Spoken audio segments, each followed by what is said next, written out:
All right, last thing here. Let's skip it on down to Athens. I know the Bulldogs are on a bye week this week, but the nation's number one team still hoping to get some guys back from injury. And how remarkable that they're playing so dominant, yet they've got so many star players, including George Pickens and JT Daniels, sidelined for much of the season, if not all, in the case of George Pickens and Arik Gilbert.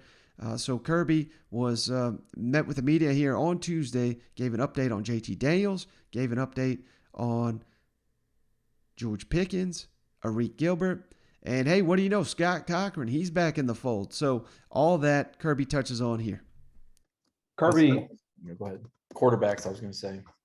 Yeah, JT has been able to, his pitch count has kind of increased.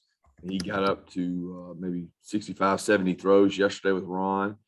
Pain-free, increasing distance, getting out further and further. I think he had around 40 or 45 yards. Hopefully I'll know more today because we didn't really practice yesterday. We threw him. He got to throw, but we didn't practice. We did a walk through, clean up kind of deal, and we'll know more today because he's hopefully going to get some quality reps and see what kind of velocity he's got. I want to ask about Scott Cochran. Is he back with the program, and what's his role now? And then I also wanted to ask about Arik Gilbert, how he's doing, and if there's any chance he'll be back this season.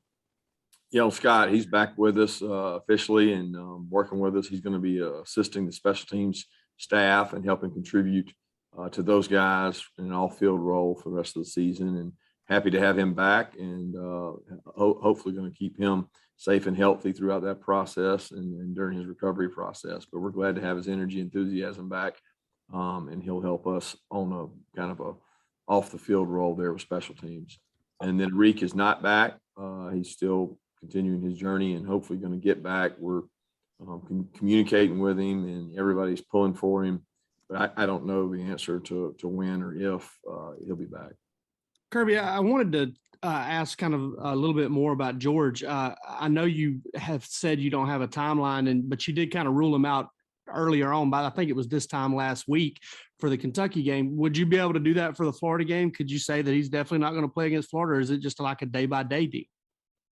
No, there's a long-term plan there, but I mean, I don't disclose timelines on that kind of stuff. I mean, probably the week of the game we'd know more, but we did a walkthrough yesterday, and he was able to do that and get signals and get calls, and he's done a tremendous job of working in recovery. But Dr. Andrews, Ron Corson, myself, George's parents have all been involved in that conversation, and it's not something that we're open to share. I just very hopeful that he's able to get back 100%. That's our concern. All right, so the Bulldogs, hey, look to be potentially getting some reinforcements for the Florida game. And hey, don't roll your eyes, Bulldog fans. You may need it, because if I had to guess, based on what we saw last week between Florida and LSU, Anthony Richardson likely going to be the starting quarterback for the Gators, and he'll have 2 weeks to prepare. So maybe this is what Dan Mullen's been waiting for all along, to have this ability to have multiple weeks to get Anthony Richardson ready for the game.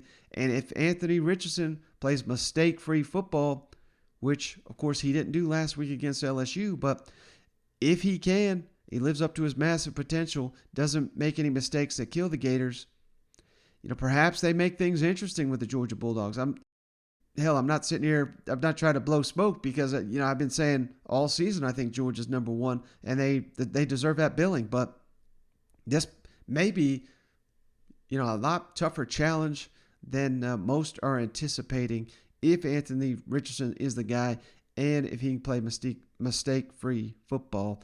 Georgia may need George Pickens in that game. Let's see. Let's hope he's there. JT Daniels maybe? Who knows? It may be a little bit longer before they see JT Daniels and George Pickens in the lineup, but great to hear that they are making progress towards seeing the field again for them Bulldogs. All right, so that's going to do it for today's show. Apologize that Shane was unable to join the show. I don't know what happened with that, but hopefully he will be back on the next episode. But I appreciate each and every one of you for hanging out. We'll catch you on the next one.